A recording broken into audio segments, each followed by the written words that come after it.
y'all. If you've been following me long, you know I love old cookbooks. The older the better, and church cookbooks are my favorite. And in my recent haul that was given to me, I've been going through them and trying to mark some pages so I can share some things with you. But I don't know about you, if you have old cookbooks and you find tucked away in one of those old cookbooks a handwritten recipe that's all dirty, I just squeal. I just get so excited. And this was a church cookbook, and I found this tucked away in there. And I think I have made this many years ago, but it's been a while and I had forgot about it. It's called Sticky Chicken. There's notes on the card that it's also known as Ketchup Sauce Chicken. So we're gonna make it, and I cannot wait to show you how to do it. So the first thing I'm going to add is my sauce mixture, and then I'm gonna set that aside and get our chicken ready. So in the measure all cup, you know I love these measure all cups. I have got 1.5 cups of ketchup. You can just pour that ketchup right in this measuring cup and then just pop it right out. You do not have to get your hands dirty, and you don't waste any. That is the most important part to me. None left on the sides. It's all gone. This end is for solid ingredients, or ingredients like ketchup, mayonnaise, honey, and then this end is for our liquid ingredients. So I love the measure all cups. The other sauce ingredient is 1/2 cup of brown sugar. So I've got that measured out. I'll go ahead and whisk that brown sugar. When I make my homemade barbecue sauce, I use ketchup and brown sugar, but not in this much of a ratio. The other thing it calls for is 2 tablespoons of Worcestershire sauce. I'm not gonna say that word again. Worcestershire sauce is what a lot of people call it. Or I'm just gonna say that sauce. I get tongue-tied every time I try to say that word. Okay, so I'm gonna move that aside. And, oh no, I'm not, because I need that. That was 2 tablespoons, and now I need 1/4 cup, which is actually 4 tablespoons of apple cider vinegar. And with these easy read measuring cups, you see that I can read the markings from above, which is wonderful. So I'm going to get 1/4 cup of apple cider vinegar. Now the handwritten note said 1/2 cup of apple cider vinegar, but they had written out beside it that it was better cutting back for flavor to them by adding just 1/4 cup. So I just love those little notes on those recipes. So I'm gonna do as they suggested and cut back to just 1/4 cup. It also said if you are a fan of hot sauce, to add as much or as little hot sauce as if you want a kick in this. But I'm not gonna add it. I'm just gonna leave it like it is.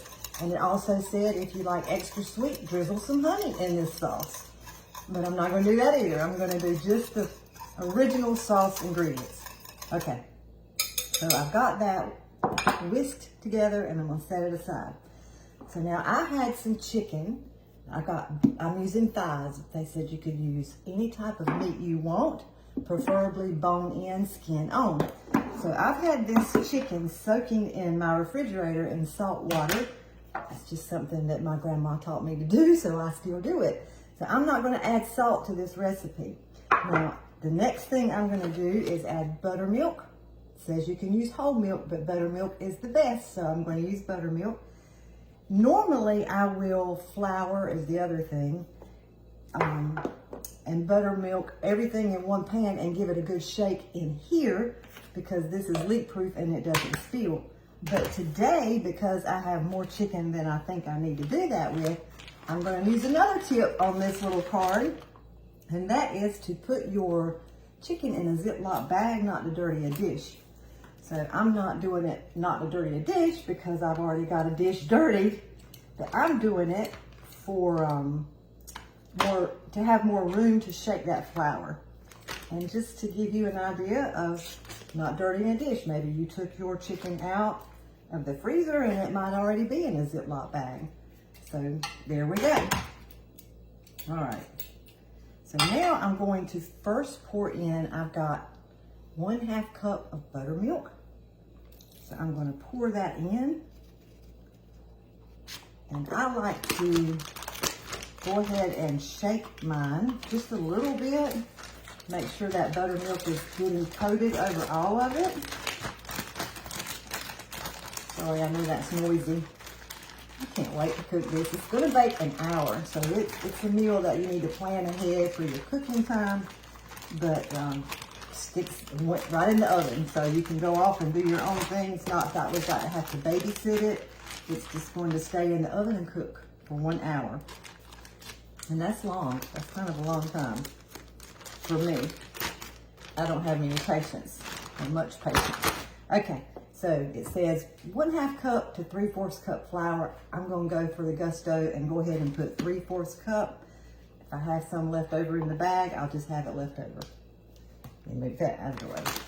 So now, I get asked a lot when I do my freezer meal videos for y'all where I get these. Pampered Chef does not sell them, so you can't order them from me. But I ordered them from Amazon. Just look for freezer bag stand holders. Be sure you get the ones that fold down and collapse for quart size or gallon size bags. So sorry, that was just something I know I'm going to get asked, so I'm plugging it on in there. All right, so now I'm going to seal this bag up and shake. You remember Shake and Bake, that commercial? It was Shake and Bake, and I helped. I'm telling my age now. Do y'all remember that commercial? Isn't it funny how different commercials and songs and slogans stick with us? Okay, so I'm going to get all this mixed up good. Make sure all that flour and on my chicken. And I only have 5 pieces of chicken. The recipe says use 6 to 8 large pieces of chicken. I didn't have that many in any of my freezer bags. 5 is about the most I ever have in one of my bags. Okay, so I'm going to cook this in a cast iron pan. It's enamel coated. This is for those people who love to cook with cast iron that don't love the maintenance of and the easy care that you have to take of cast iron. But I do love the regular cast iron, but I do love this enamel coated. This is stovetop safe as well as oven safe. It's a 1 quart size in case you're wondering what size I'm using today. But that's going to depend on how much chicken that you're going to use. Okay, so I'm going to pour, per instructions, some sauce on the bottom. And I'm just going to spread that around. I said just lightly cover the bottom to let the chicken sit in some of that sauce. I'm so excited. I'm going to fix macaroni and cheese with this. I thought about doing baked potatoes or cheesy potatoes or something that I could put in the oven at the same time, but my husband loves macaroni and cheese, so that's what I'm going to do.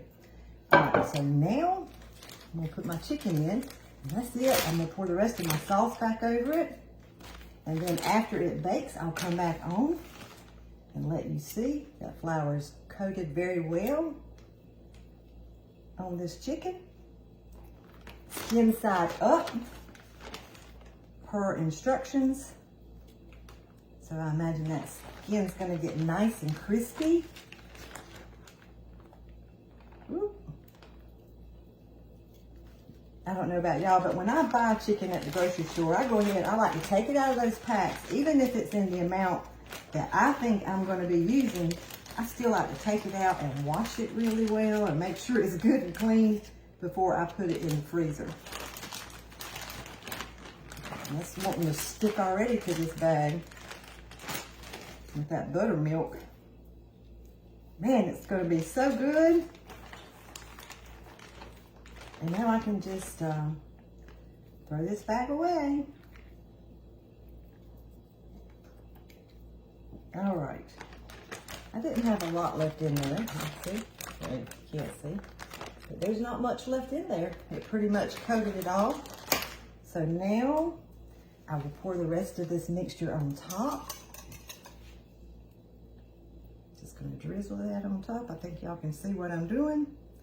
I'll hold it up or tilt this down just to make sure you can. And I'm just going to kind of spread it. It didn't say, this part just said pour it over the rest of your sauce on top of the chicken. It didn't say whether to leave it alone or spread it out. So I'm kind of spreading it out. I really do think I made this a long time ago, and I think that's what I did. I'm going to try to get all of that good sauce out. Got my scoop and spread, and if you like licking the bowls, which I wouldn't lick this, but if you're a fan of licking your batter bowls when you're making cookies or cakes or something, don't use this baby because it's going to get every last bit. And that's why I love it. A clean bowl, isn't it? All right, so I'm just kind of going to go around and kind of spread this sauce out a little more so it covers all of my chicken. I've got the oven preheating at 350 degrees. I'm going to set my timer for 1 hour. And then it says let it sit and rest for 5 minutes. So I will do that, and then I will clean all this up and come back on and show you what it looks like. Y'all stay tuned.